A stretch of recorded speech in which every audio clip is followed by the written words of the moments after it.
Bonjour tout le monde. C'est encore une joie pour moi d'être devant vous ce matin. Et on a passé un bon temps dans la louange. Je ne voulais pas que ça s'arrête. On a bien dansé. Merci Françoise. Ça nous a emportés dans ce mouvement de danse et je pense que là-haut dans les cieux, on va expérimenter de plus grandes joies dans le ciel avec le Seigneur. Amen. Donc ce matin, j'avais à cœur de parler sur vivre par la foi. Vivre par la foi, c'est un thème assez vaste parce que la Bible nous dit par la foi, nous sommes sauvés. Par la foi, nous sommes justifiés. Jésus disait, si vous avez de la foi comme une graine de sénévé, vous pouvez déplacer des montagnes. Mais j'aimerais plus, comme c'est vaste, je vais plus m'orienter sur la différence entre vivre par la connaissance du bien et du mal et vivre par la foi. Quelle est cette différence qu'on a? Et donc, je vais juste demander à Joël s'il peut me laisser les versets. Il y a 3 versets qui parlent. Il dit, « Parce qu'en lui est révélée la justice de Dieu par la foi. Et pour la foi, selon qu'il est écrit, le juste vivra par la foi. » Galates 3, 11, même chose, « Que nul ne soit justifié devant Dieu par la loi. » Cela a été évident, puisqu'il est dit, le juste vivra par la foi. Et mon juste vivra par la foi. Hébreux 10, 38. Mais s'il se retire, mon âme ne prend pas plaisir en lui. Vivre par la foi. Et donc, quand on regarde dans la Bible, en Genèse, il y avait 2 arbres qui pouvaient attirer notre attention. Il y avait l'arbre de la connaissance du bien et du mal, parmi les arbres que Dieu avait plantés. Et vous vous rappelez, quand Adam et Ève ont péché, Dieu l'a dit, il a protégé l'arbre de la vie pour ne pas qu'ils le mangent et vivent éternellement comme ça. Et donc, on peut choisir de vivre selon notre propre connaissance du bien et du mal ou choisir de vivre par la foi. Et souvent, on accepte le Seigneur, on commence à marcher dans cette joie du Seigneur, on commence à avancer avec Dieu. Et arrivé à un moment de notre vie, on ne sait pas si on est conscient ou on se rend compte ou pas de ça, on commence à construire quelque chose. On y met un peu de règles, on y met un peu de dogmes, on construit, comment on appelle, un peu de rituel, une bonne dose de notre culture dedans. Et on glisse ça entre nous et Dieu. Des fois, sans nous en rendre compte, on dit, Seigneur, regarde ce que j'ai fait, c'est joli, bénis ça pour moi. Je te le consacre, bénis ça pour moi. Mais sauf que ce qu'on a construit, des fois, bloque notre relation avec Dieu, au fait. Ça nous empêche de faire un pas de foi. Parce que ce qu'on a construit, on peut le contrôler, on peut la maîtriser, on peut dire, ok, je coche les cases, quoi. Je pars à l'église, je donne ma dîme, je suis bien avec tout le monde, je ne pêche pas, je ne suis pas enivré, je ne mens pas. On trace tout cela, on dit, ah là, Seigneur, tu vois, je suis un bon chrétien, je suis vraiment fidèle à l'église et ça marche très bien comme ça. Je maîtrise la situation, ça me va bien comme ça, je marche comme ça avec toi. Mais sauf que ça provoque en nous une frustration, une insatisfaction. Ça provoque en nous une tristesse parce qu'on veut avancer, on ne peut pas avancer. On voit des situations qui se présentent à nous et on n'arrive pas à nous dire, mais il y a quelque chose qui me manque, mais je n'arrive pas à poser le mot là-dessus. Il y a quelque chose qui me manque dans ma marche avec Dieu. Qu'est-ce qui me manque vraiment, que je veux avoir et avancer avec lui? Et les pharisiens et les maîtres de la loi étaient un peu comme ça, un peu. Ils savaient vraiment mettre un cadre. Ils ont mis tellement de traditions, tellement de choses, que même quand Jésus est arrivé, ils ne l'ont même pas reconnu. Tellement qu'ils étaient concentrés dans la religion, tellement qu'ils étaient aveuglés par ce qu'ils vivaient. Et nous aussi, Jésus peut passer à côté de nous avec ce qu'on a construit et sans nous en rendre compte, on passe à côté parce qu'on ne veut pas être secoué. Parce que vivre par la foi, ce n'est pas nous qui contrôlons, c'est lui qui contrôle. Nous n'avons pas la maîtrise de la situation. Nous ne pouvons pas nous agripper quelque part, non. C'est soit on se lâche complètement, on s'abandonne à lui, et lui, il décide, soit nous, on garde le contrôle et on dit, ah, c'est plus sûr pour moi de rester avec ça. On peut prendre l'image d'un enfant qui est sur un mur et que son papa lui dit, saute, je t'attrape. L'enfant va dire, ok, est-ce que c'est sûr tu vas m'attraper, maman? Est-ce que c'est sûr, papa, tu vas m'attraper? Oui, saute, saute. Ah non, non, non, c'est pas sûr. De la confiance qu'aura l'enfant, il sautera ou il restera sur le mur. Et souvent avec Dieu, c'est ça. Il nous dira saute, mais on dira ah non, non, non, non, non, non, non, non, non. Parce que du point de vue de notre raisonnement humain, c'est pas logique. C'est pas logique ce qu'il nous demande. Et c'est ce qu'il avait demandé à Abraham. Il lui a dit sacrifie ton fils. Du point de vue de notre raisonnement, on peut dire mais c'est illogique quoi. C'est pas du tout logique ce que Dieu me demande. Il y a pas, c'est pas normal pour nous du point de vue de notre humain. Il m'a dit que j'aurai des descendants. Il m'a dit mes descendants se multiplieront sur la terre. J'ai déjà eu du mal à avoir un enfant. Ma femme a eu son enfant par miracle. Et maintenant que j'ai mon enfant, il me dit de le tuer. Est-ce qu'il y a de la logique dedans? Et c'est ça, vivre par la foi. Dieu va nous demander des choses qui nous dépassent, qu'on ne pourra pas contrôler du tout. Et souvent, notre connaissance du bien et du mal n'est pas correcte parce qu'on n'arrive pas à savoir qu'est-ce qui est bien et qu'est-ce qui est mal, selon notre point de vue. Parce que nous regardons le bien et le mal selon nous, notre point de vue. Des lois sont votées parce qu'il y a eu du mal qui est fait. Mais chaque loi qui est votée dans la société, vous le voyez, il y en a qui sont contents et il y en a qui ne sont pas contents. Chaque loi qui est votée, c'est ça, parce que c'est du point de vue du bien et du mal qu'on vote la loi.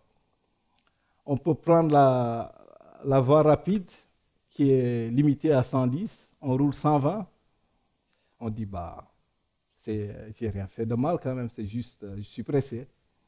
On arrive au rond-point, hop, on nous coupe la priorité. Mais qu'est-ce qu'il m'a fait là? Ce qu'il a fait, c'est pas bien. C'est pas bien. Mais sauf que ce qu'on a fait nous avant, non, c'est pas grave parce que je suis pressé.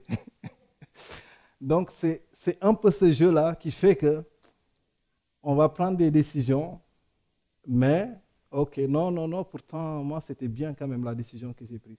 Mais lui, la décision qu'il a prise, c'était pas bon du tout. Et du coup, ça nous fait tomber dans vraiment le jugement. C'est pour ça que les pharisiens ont beaucoup jugé Jésus.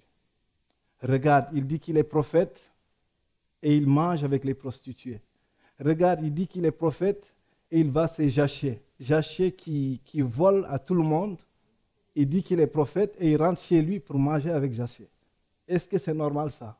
Regarde, on va tomber dans cet esprit de jugement tout le temps, parce qu'on vit selon notre propre connaissance du bien et du mal. On a mis des règles. On ne se laisse pas conduire par le Seigneur.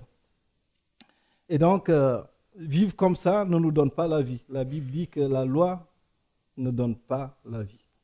Ça ne nous donne pas la vie. Galates 3, 21 nous dit, « La loi est-elle donc contre les promesses de Dieu? Loin de là. S'il avait été donné une loi qui puisse procurer la vie, la justice viendrait réellement de la loi. » Donc la loi ne nous donne pas la vie. Vivre par la connaissance du bien et du mal n'apporte pas la transformation. On peut changer de comportement, mais on est vide spirituellement. On est vide. Il y a quelque chose qui nous manque. On sent que quelque chose nous manque, mais on n'arrive pas à avancer avec ça. Et donc c'est pour ça qu'on se dit, qu'est-ce que donc vivre par la foi? Donc la foi, c'est un don qui nous permet de l'expérimenter et recevoir la connaissance de l'invisible. Nous l'expérimentons comment? Nous l'expérimentons par les remerciements, par les louanges, par l'adoration et en méditant sur ses promesses. Quand nous l'expérimentons, il se révèle à nous. Révéler, c'est-à-dire venir nous montrer quelque chose qui nous a échappé, qu'on n'a pas bien compris, qu'on se dit, mais il y a quelque chose qui nous a manqué. Donc, Dieu vient se révéler à nous par la foi. La Bible nous dit, celui qui s'approche de Dieu croit qu'il existe et qu'il récompense ce qui le cherche. Dieu a toujours voulu une relation personnelle avec nous. Il a toujours voulu cette relation, dialoguer avec nous. Il a dialogué avec Adam et Ève, il l'a fait avec Abraham, il l'a fait avec Moïse, il l'a fait avec David, il l'a fait avec les prophètes, il l'a fait avec les disciples, avec Jésus, et il veut continuer à le faire avec nous. Nous ne pourrons pas construire quelque chose de solide sans lui. Amen. Je vous suis. Dieu cherche donc une relation intime et personnelle avec ses enfants. Dieu parle et il faut dialoguer avec lui. Il veut faire avec nous des choses. C'est lui qui décide par contre. Mais nous sommes attentifs et nous nous attendons vraiment à lui. On va lire Habakkuk 2, 1 à 4. Habakkuk 2, 1 à 4. Il dit, j'étais à mon poste et je me tenais sur la tour. Je veillais pour voir ce que l'Éternel me dirait. Est-ce que je répliquerai après ma plainte? L'Éternel m'adressa la parole et il dit, écris la prophétie, grave-la sur des tables afin qu'on la lise couramment. Car c'est une prophétie dont le temps est déjà fixé. Elle marche vers son terme. Elle ne mentira pas. Si elle tarde, attends-la, car elle s'accomplira. Elle s'accomplira certainement. Voici, mon âme s'est enflée et n'est pas droite en lui, mais le juste vivra par sa foi. Il était là et il veillait. Comme nous, dans notre moment, nous venons et nous veillons pour tendre l'oreille et lui dire, Seigneur, nous sommes là, parle-nous, nous avons besoin que tu nous parles. Et pendant ce moment qu'il veillait, voici, le Seigneur lui parla. Il lui dit, écris. Écris les choses que tu as entendues. Écris les choses. Grave-le sur une pierre. Écris ces choses-là que tu as entendues. L'Éternel m'adressa la parole et il dit, écris la prophétie, grave-la sur des tables afin qu'on la lise couramment. Et il va y arriver des moments où Dieu va nous demander d'écrire des choses qu'il nous montrera. On continue,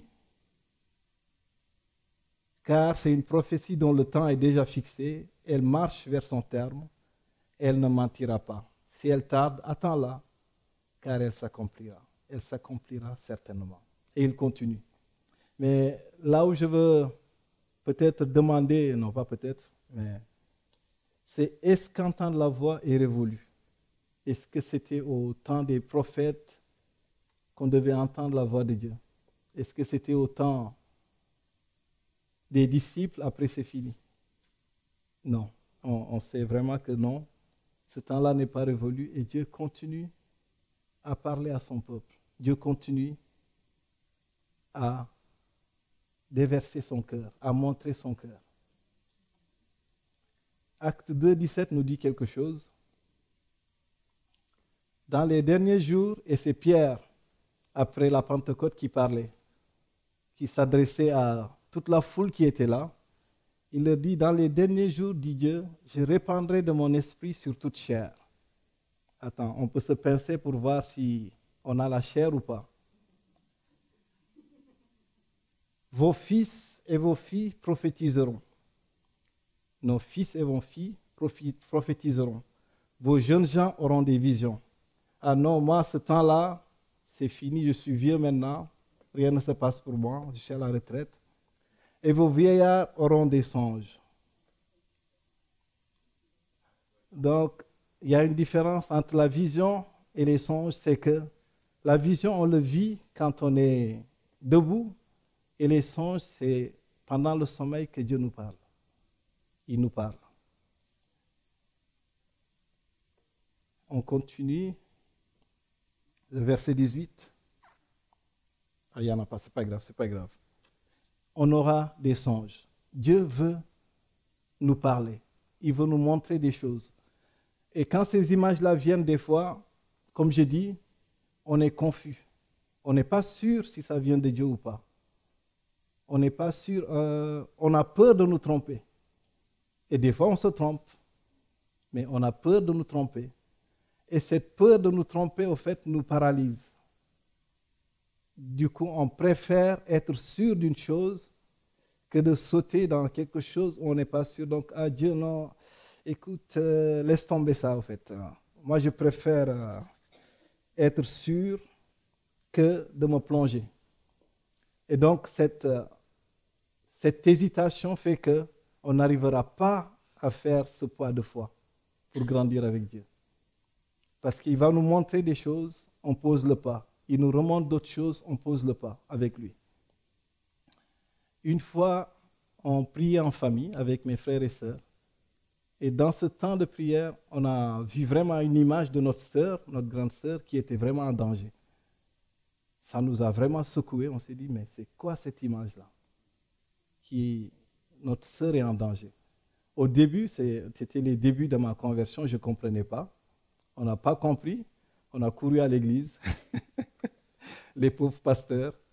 On est parti, je pense on a sonné, parce que l'église qu'on avait, en bas c'était la salle et en haut, le pasteur y habitait.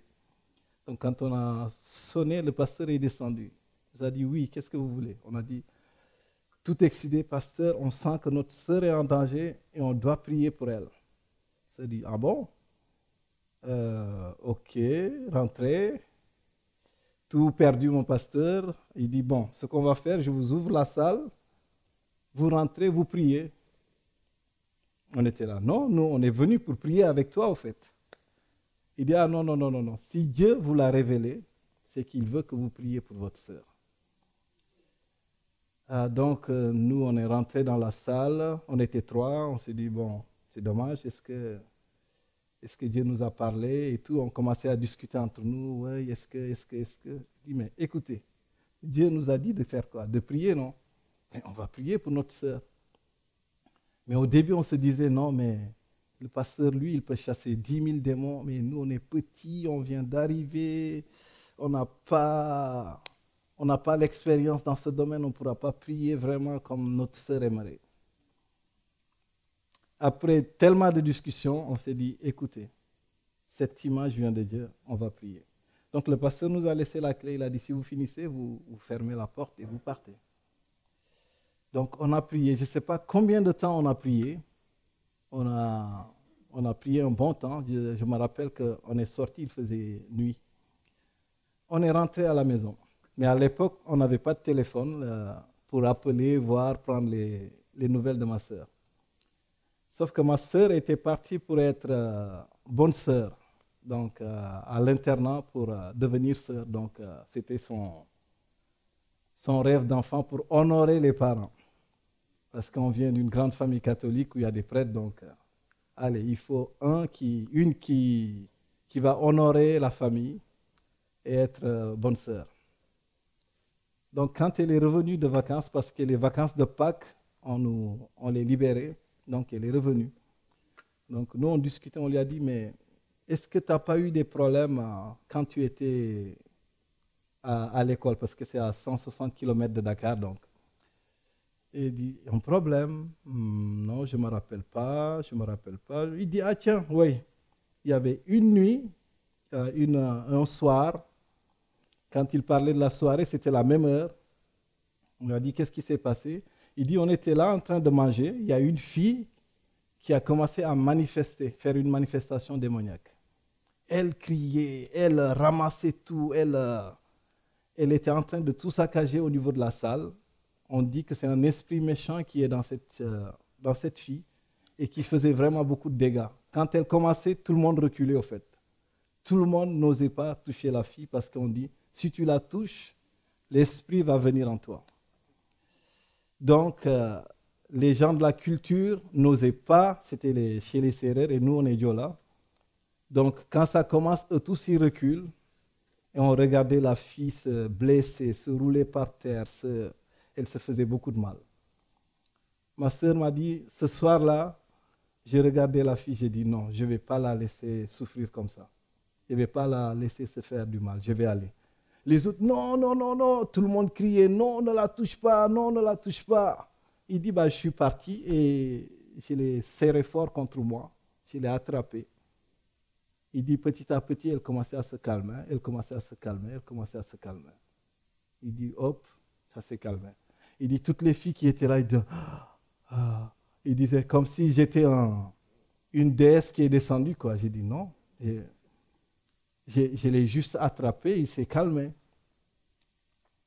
Après, l'autre fille qui manifestait, il disait, je ne sais pas, quand tu viens vers moi, l'esprit méchant recule. Quand tu recules vers moi, il va arriver. Donc il dit, toute la nuit, l'esprit est resté, il a passé presque la nuit avec la fille au fait, côte à côte. La fille ne voulait plus la quitter. Donc le lendemain, oh là là, tout le village était au courant. Ah là là là, ah là là là là, ah là. Donc c'était devenu comme un truc. Nous, on s'est dit, waouh, c'était grâce à notre prière que notre sœur a pu être protégée au fait de ça. Et souvent, Dieu va nous montrer des trucs comme ça où on n'est pas sûr, on doute, on se dit, est-ce que. Non, c'est cette lutte-là. Quand on est arrivé, si on avait écouté le pasteur, mais il était fatigué, le pasteur, il n'y est pour rien. Dieu ne l'a pas révélé au pasteur, il l'a révélé à nous. C'était notre obéissance à nous. Ce pas de foi, c'était nous. Et souvent, Dieu peut nous révéler des choses comme ça dans notre sommeil. Pendant qu'on est là en train de parler, une image peut sortir devant nous, on le voit et qui nous parle. Mais Dieu veut vraiment se révéler à nous. Si on veut vraiment vaincre le monde, ça ne sera pas par notre connaissance du bien et du mal, ça sera par la foi qu'on pourra vaincre ce monde-là qui nous entoure. Et souvent, c'est une lutte. Pour nous, Africains, c'est tellement normal quand on dit des démons existent. Ah bien sûr, ça existe. Les anges, ça existe. Et des fois, tu peux avoir un ange qui t'apparaît comme Marie, tu peux voir des démons venir, tu peux voir des démons sortir d'une personne. Pour nous, c'est normal. Ce n'est pas du tout un rêve ou non. On a grandi dans ça. En France, c'est encore plus compliqué parce qu'il faut d'abord croire que Dieu existe, pour croire que le monde spirituel existe, pour croire qu'il y a des démons. Quand j'étais en Normandie, j'ai vu, il y avait un arbre sacré qui était là. Donc ça existe vraiment. Il y a des gens qui font du feu pour guérir. Comment on appelle ça? J'ai oublié le mot. Mais ça veut dire qu'il y a un monde spirituel qui existe, qui est là. Qui est là. C'est pour ça que la Bible nous dit, notre combat n'est pas charnel. Notre combat n'est pas entre nous, non. Le diable fera tout pour décourager, pour envoyer des flèches pour la division, pour envoyer des flèches pour éclater les choses, pour empêcher que les choses avancent. Mais Dieu veut faire avancer les choses, mais avec nous ensemble. Avec nous ensemble, il fera des exploits. Amen. J'aime beaucoup les histoires. Je vais encore raconter une autre expérience que Dieu nous a fait, mon épouse et moi, dans la mission. Cette fois-ci, c'était plus par la foi. Notre leader est venu nous voir. Il nous a dit, bon, il y a une école de leadership qui va commencer en Suisse. Mais je crois que Dieu veut que vous fassiez cette école. Et là, j'ai dit, une école en Suisse? Non, mais déjà, on vit avec moins de 500 € par mois. Comment on va faire pour aller en Suisse? Faire une école en Suisse. Ça m'a un peu énervé, comme d'habitude.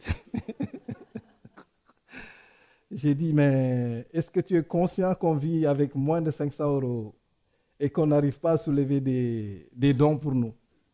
Parce qu'à Jeunesse en Mission, tu soulèves toi-même tes propres dons. Tu n'es pas payé à la fin du mois.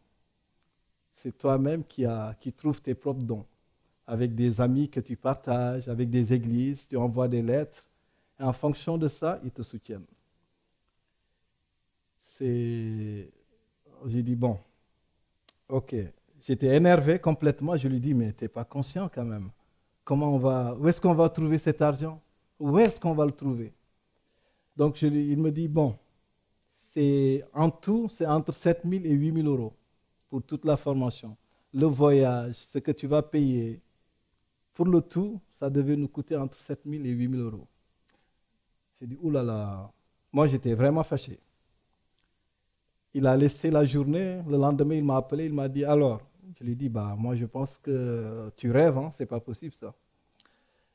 Il me dit, mais est-ce que tu as prié? Il dit, non, je n'ai pas prié. Il m'a dit, prie et après, reviens, on va parler. Donc, je suis parti. Pour moi, c'était juste une formalité. Je vais aller prier dans ma chambre et venir le voir et lui dire, c'est pas possible. Je suis parti dans ma chambre.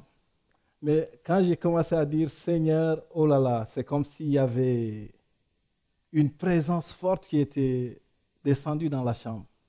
J'ai senti une paix, j'ai senti une joie. J'ai dit, ah, attention, ça c'est différent. Je n'ai jamais senti ça de ma vie.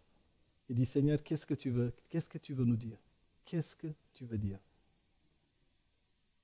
J'ai commencé à juste être là, rester tranquille. Je n'ai rien senti, mais j'ai senti une paix en moi, une paix profonde, comme si Dieu me disait, mais est-ce que tu crois que je suis le Dieu de l'impossible ou pas?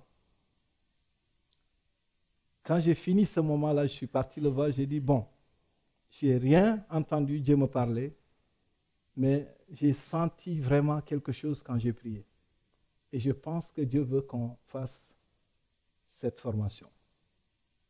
Il m'a dit, ok, je lui ai dit, bon, on va écrire l'école, on va donner toutes les nouvelles et on va voir après comment ça va se passer.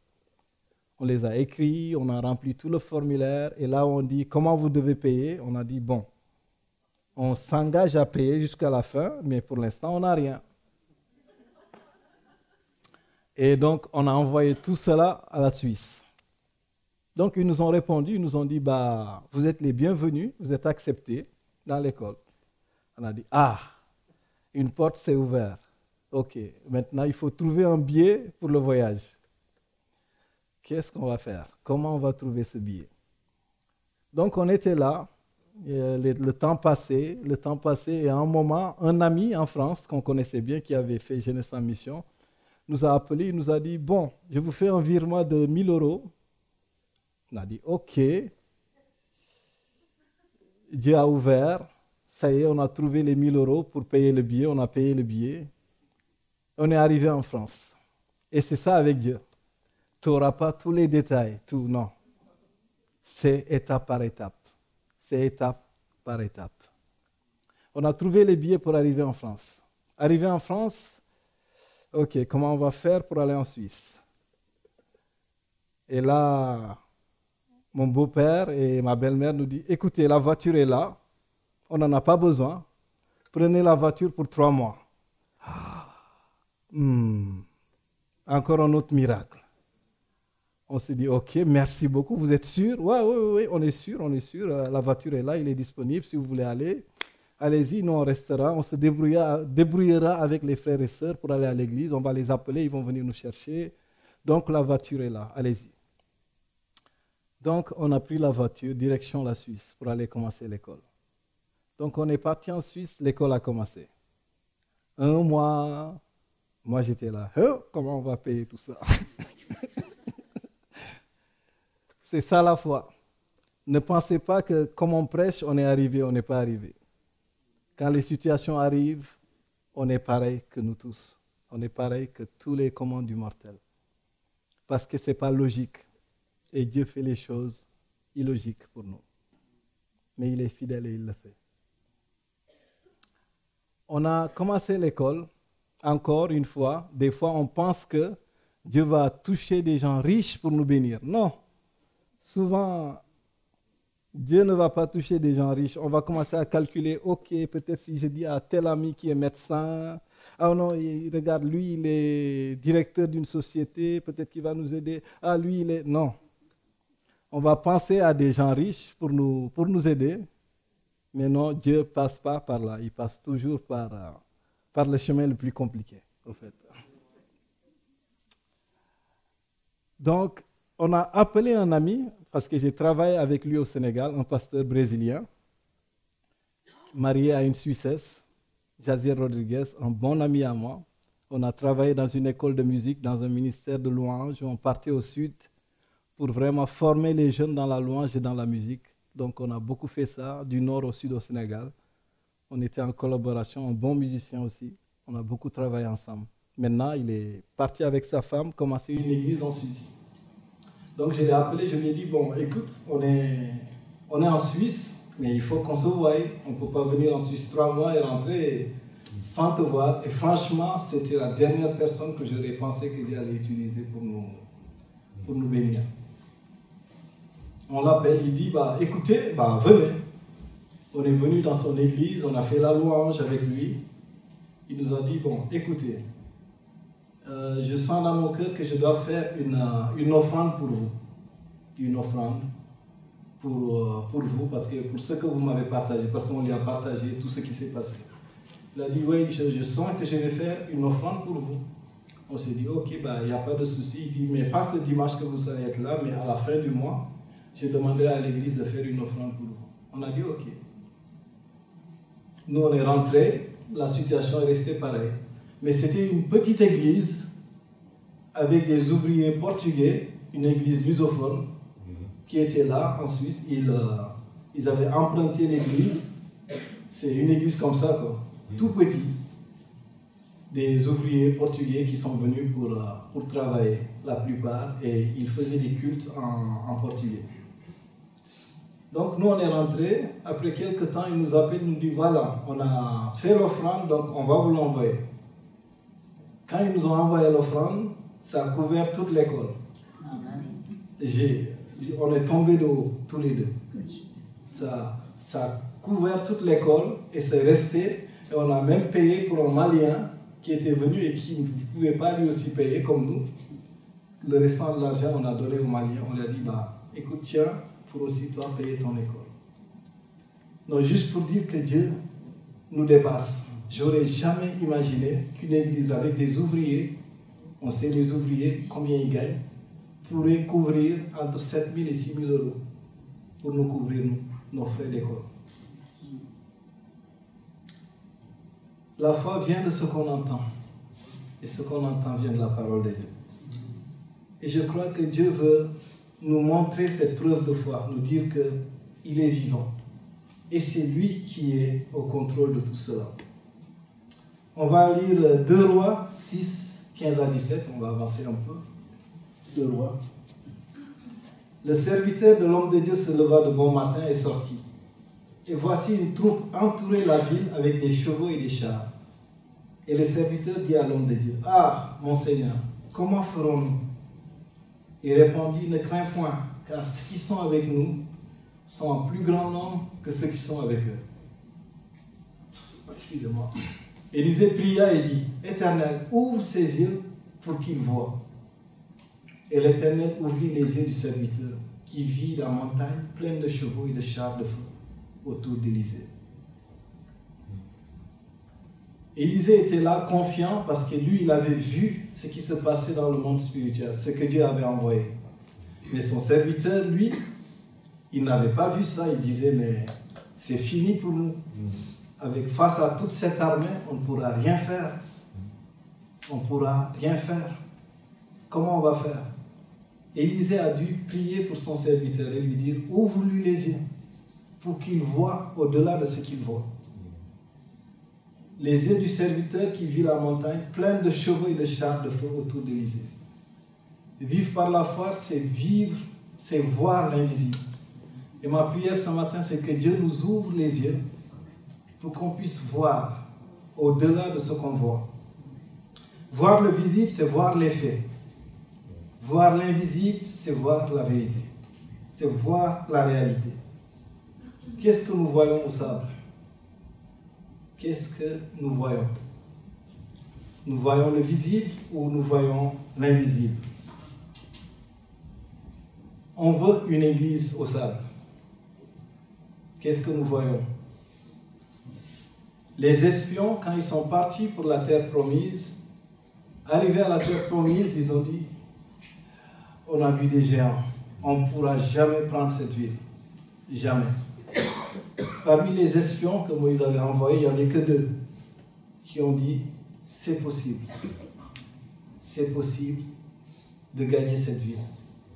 Ça a commencé par une parole. C'est possible de gagner cette ville. On peut aussi voir les sables et nous dire, mais on n'aura jamais de terrain, ça coûte très cher. On regarde au fait. On regarde et on calcule, on se dit, mais on ne pourra jamais rien trouver ici. Jamais. C'est pas possible, quoi. C'est pas possible. Mais qu'est-ce que Dieu nous dit? En fait, c'est ça qui est important, ce que Dieu nous dit. Et à partir de cette parole-là, on peut avancer. On peut avancer avec ce qu'il nous dit. Mais nous avons besoin de voir l'invisible avec lui. L'invisible pour construire avec lui. C'est ça qui va nous faire grandir. Est-ce que ça sera facile? Non. Pas du tout, je vous ai expliqué mon histoire. C'était des étapes, des étapes, des étapes, des étapes, jusqu'à l'accomplissement. Et des fois, Dieu nous testera pour voir, comme il a testé son peuple, des fois il arrive qu'il teste son peuple pour voir si réellement nous voulons lui obéir jusqu'à la fin. Donc, 2 Corinthiens 4, 16, 18. 2 Corinthiens 4, 16 à 18 nous dit, « C'est pourquoi nous ne perdons pas courage. Et lors même que notre homme extérieur se détruit, notre homme intérieur se renouvelle de jour en jour. Car nos légères afflictions du moment présent produisent pour nous, au-delà de toute mesure, un poids éternel de gloire. Parce que nous regardons non point aux choses visibles, mais à celles qui sont invisibles. Car les choses visibles sont passagères et les invisibles sont éternelles. L'apparence est passagère, l'invisible est éternel. Qu'est-ce que nous voyons? Nous voyons les choses invisibles qui sont éternelles. Je bâtirai mon église et les séjours des morts ne prévaudront pas. C'est lui qui bâtit, ce n'est pas nous. C'est pour cela qu'il nous dit, ne vous confiez pas à votre propre sagesse ni intelligence. Les bonnes idées ne manqueront pas. Mais dans la Bible, c'est rempli de personnes qui sont remplies de bonnes idées, qui n'étaient pas du tout l'idée de Dieu. Pas du tout. On peut avoir beaucoup de bonnes idées, mais ça ne suffit pas. Il faut qu'on aille pour voir, Seigneur, qu'est-ce que tu veux nous dire? Montre-nous, parle-nous, par des songes, parle-nous, par des visions, parle-nous, par des prophéties, parle-nous. Pour qu'à partir de cette parole, nous la saisissons et nous avançons avec toi, pas à pas. Il n'a pas arrêté de parler, non. Je crois que ce n'est pas révolu. On va finir avec Abraham, comme je l'avais dit, qui a vécu ce moment de foi extraordinaire. Et parmi les héros de la foi, dans Hébreux 11, on voit Abraham. Il y a eu beaucoup de héros de la foi. Et aujourd'hui, on peut encore en citer d'autres. On peut dire par la foi, Paul a saisi cette parole pour aller atteindre les non-atteints. Par la foi, Pierre a obéi à Dieu jusqu'à la mort. Par la foi, tel a fait ça. Par la foi, tel a fait ça. Par la foi, nous aussi, nous avons accompli des choses pour Dieu. Mais Dieu veut vraiment nous amener dans cette marche de confiance avec lui. Mais comme je dis, on ne pourra pas contrôler les choses, malheureusement. C'est lui qui contrôle tout. C'est lui qui va dire le dernier mot. On ne pourra pas calculer et dire « Ah non, c'est beau comme ça, je le garde. » Non, on ne pourra pas. Mais c'est lui qui dira « Avançons, On y va. Comme il l'a dit à Josué, tu feras 7 fois le tour de la ville. Et au dernier jour, vous pousserez des cris de joie. Et les murs se sont effondrés. Lui nous donnera les stratégies qu'il faut pour avancer dans notre vie, dans notre famille, dans nos relations. Amen. C'était vraiment cette parole que j'avais ce matin pour nous. J'ai prié que Dieu nous ouvre les yeux pour voir ce qu'il veut faire, pour nous encourager à avancer avec lui. C'est comme ça que nous gagnerons le monde. Et c'est comme ça que nous accomplirons des choses avec lui. On va juste prier ensemble.